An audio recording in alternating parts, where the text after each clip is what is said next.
গল্পের শুরুতেই আমরা রিহান খান্না আর সায়না খান্না নামের দুজন স্বামী স্ত্রীকে দেখি, যারা কিনা তাদের বিয়ের কিছু বছর পর রোমানিয়াতে ফিরে আসে। আসলে বিয়ের আগে সায়না আর রিহান দুজনে এখানেই থাকতো, আর এখানেই তাদের পরিচয় হয়। তারা একে অপরকে ভালোবাসে, কিন্তু তারপর কিছু একটা হয়েছিল যে কারণে রিহান সায়নাকে নিয়ে ইন্ডিয়া ফিরে গিয়েছিল, আর সেখানে তাদের বিয়ে হয়। কিন্তু ইন্ডিয়াতে রিহান যে কাজটা করছিল সেটা তার যোগ্যতার থেকে অনেকটাই নিম্নমানের ছিল।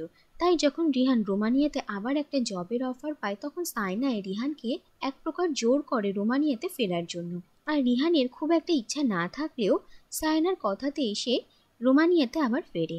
আর এখানে ফিরে এসে তারা আবার নতুন করে সেটেল করার চেষ্টা করে। কিন্তু রিহান সায়নার থেকে একটু দূরে দূরে থাকতে শুরু করে, আর মাঝে মধ্যে তাদের মধ্যে ঝগড়া অশান্তি লেগে থাকতো। আর এর মধ্যে রিহান নিজের কাজ শুরু করে, আর অন্যদিকে সাইনা নিজের বাড়িটাকে সুন্দর করে নিজের মতন গুছিয়ে নিতে থাকে।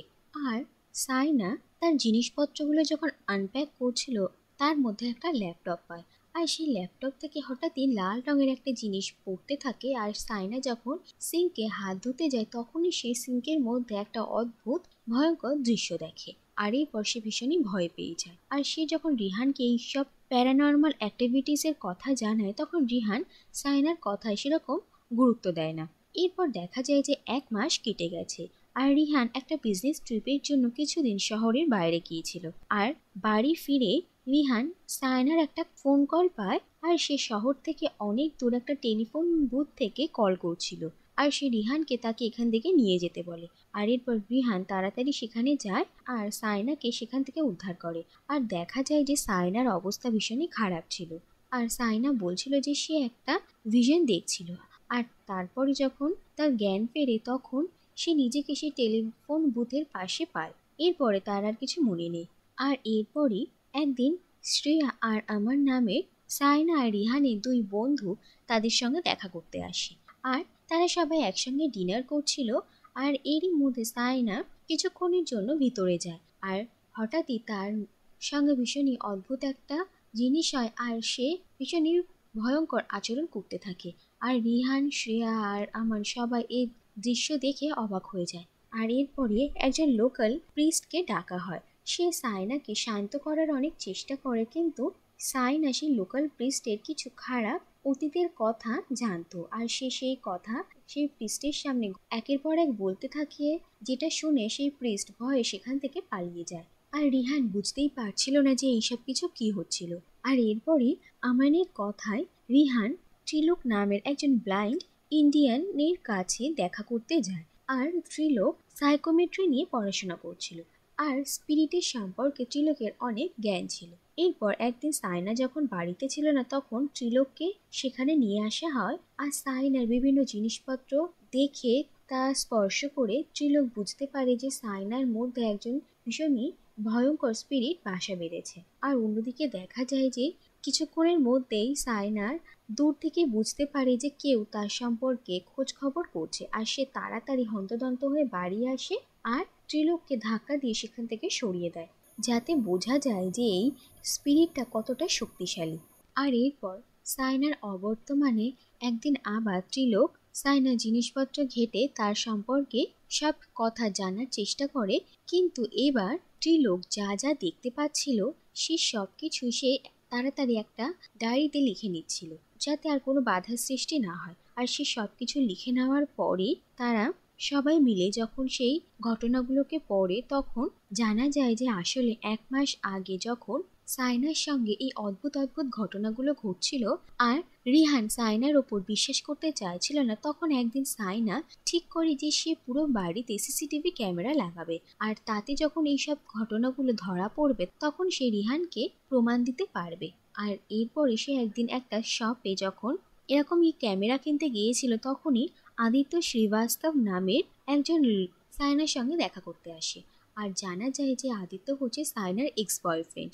আর সায়না আদিত্যকে দেখে ভীষণই ভয় পেয়ে যায়, কারণ আদিত্য আর সায়নার রিলেশনশিপ ভীষণই টক্সিক ছিল। আদিত্য সায়নাকে ভীষণই হ্যারাস করতো। আর এরপরে সায়না আদিত্যর সঙ্গে ব্রেকআপ করে নেয়। আর তারপরে ধীরে ধীরে সে যখন হিল হচ্ছিল, সেই সময়ে তার সঙ্গে রিহানের দেখা হয়। আর তারা দুজন একে অপরকে ভালোবাসে। আর বিয়ে করে। আর এতদিন পর আদিত্যর সঙ্গে আবার দেখা হয়ে সাইনা আদিত্যর ওপর প্রথমে বিশ্বাস করতে পারে না, কিন্তু আদিত্য যখন সাইনার সঙ্গে ঘটা সব ঘটনাগুলো এক এক করে বলতে থাকে আর সে বলে যে সে সাইনাকে নিয়ে দুঃস্বপ্ন দেখে, তখন সাইনা মনে করে যে একমাত্র আদিত্যই তার এই সিচুয়েশনটা বুঝতে পারছে। তাই সে আদিত্য ওপর বিশ্বাস করে আর আদিত্য সাইনাকে বলে যে সে তাকে সাহায্য করতে এসেছে। আর এরপর আদিত্য সাইনাকে জানায় যে আসলে রিহান রোমানিয়াতে থাকাকালীন একজন মানুষকে মার্ডার করেছে আর তার লাশটাকে গায়েব করে দিয়েছে, আর সেই মানুষটারই অতৃপ্ত আত্মা সাইনাকে হ্যারাস করছে। এই কথা প্রথমে সাইনা বিশ্বাস করতে চায় না, কিন্তু তারপরে আদিত্য রিহানের বিরুদ্ধে কিছু প্রমাণ সাইনাকে দেখায়, আর এ কথা জানতে পেরে সাইনা ভীষণই অবাক হয়ে যায়। আর এরপরে আদিত্য সাইনাকে বলে যে ওই বডিটা রিহান কোথায় লুকিয়ে রেখেছে সেটা তাদেরকে খুঁজে বার করতে হবে। আর এই দৌড়ুনি ধীরে ধীরে আদিত্য আর সাইনা আবার একে অপরের ক্লোজ আসে। আর এরপর থেকে হঠাৎই সাইনা ভীষণই অদ্ভুত অদ্ভুত আচরণ করতে শুরু করে। আর এরপরে রিহানকে তার বন্ধুরা জিজ্ঞেস করে যে সে কাকে খুন করেছে। প্রথমে তো রিহান এইসব ঘটনাগুলোকে সত্যি বলতে অস্বীকার করে আর সে বলে যে আদিত্য মিথ্যে কথা বলছে, কিন্তু ফাইনালি তাকে স্বীকার করতেই হয় যে আসলে সে আর অন্য কাউকে নয়, আদিত্যকে মার্ডার করেছে। আসলে সাইনা আর রিহান যখন একসঙ্গে ছিল তখন হঠাৎই একদিন আদিত্য রিহানের সঙ্গে দেখা করতে আসে। আর রিহানের অফিসে রিহান কিছু ভুল কাজকর্ম করছিল আর আদিত্য সেটা জানতে পেরে যায়, সে রিহানকে ব্ল্যাকমেল করে।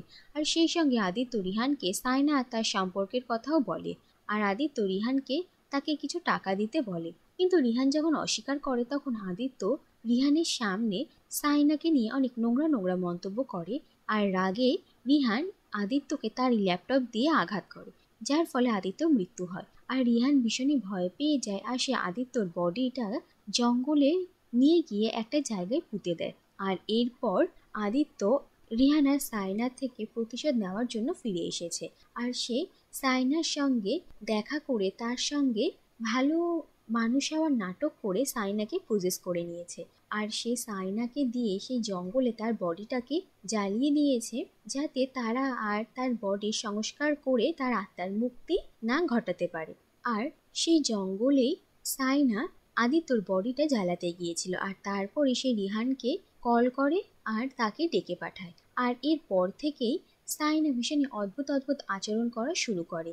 সে দেখে যে তার গলার মঙ্গলসূত্রটা ভেঙে গেছে আর সে ভীষণই ভয় পেয়ে যায়। আর সাইনা রিহানকে সেই মঙ্গলসূত্রটা ঠিক করতে দেয়, কিন্তু রিহান সেটা ঠিক করতে ভুলে যায় আর সেই মঙ্গলসূত্রটা তারই গাড়িতেই রয়ে গিয়েছিল। আর একদিন দেখা যায় যে সাইনা নিজেই গিয়ে সেই মঙ্গলসূত্রটা লুকিয়ে রাখে। আসলে এই মঙ্গলসূত্রটাই সাইনা আর রিহানের সম্পর্কের শক্তি ছিল। আর যতক্ষণ এই মঙ্গলসূত্রটা সাইনার কাছে ছিল ততক্ষণ আদিত্য তাকে পজেস করতে পারছিল না, তাই সে একবার সুযোগ পেয়ে সে মঙ্গলসূত্রটা তাদের কাছ থেকে দূরে করে দিয়েছিল। আর তারপরে সে সাইনার ওপর ধীরে ধীরে হাবি হওয়া শুরু করে। আর এই সব কথা বুঝতে পেরে ত্রিলোক তাদেরকে একটা সলিউশন দেয়। তারা বলে যে আদিত্যর আত্মাকে চিরজীবনের মতো সাইনার থেকে দূরে করার একটাই উপায় আছে, তাদেরকে সাইনার সামনে গজেন্দ্র মোক্ষ স্তোত্র পাঠ করতে হবে। আর এই স্তোত্র পাঠ করার একটা নিয়ম হচ্ছে যে পাঠ করা শুরু করলে কিছুতেই শেষ হওয়ার আগে বন্ধ করা চলবে না, তাহলে সেটা মারাত্মক বিপজ্জনক। আর যখন তারা এই স্তোত্র পাঠ করবে তখন আদিত্য তাদের নানা রকমভাবে বাধা দেওয়ার চেষ্টা করবে, কিন্তু তাদের হার মানলে চলবে না। আর এরপরে একদিন সাইনাকে তারা বিছানার সঙ্গে বেঁধে দেয়, আর তারপর ত্রিলোক সেই গজেন্দ্র মোক্ষ স্তোত্র পাঠ করা শুরু করে। সেই সময় হঠাৎ সাইনার ভিতর থেকে আদিত্যর আত্মা জেগে ওঠে আর সে ত্রিলোককে এই স্তোত্র পাঠ করা থেকে বিরত করার জন্য তাকে নানা রকমভাবে আঘাত করে।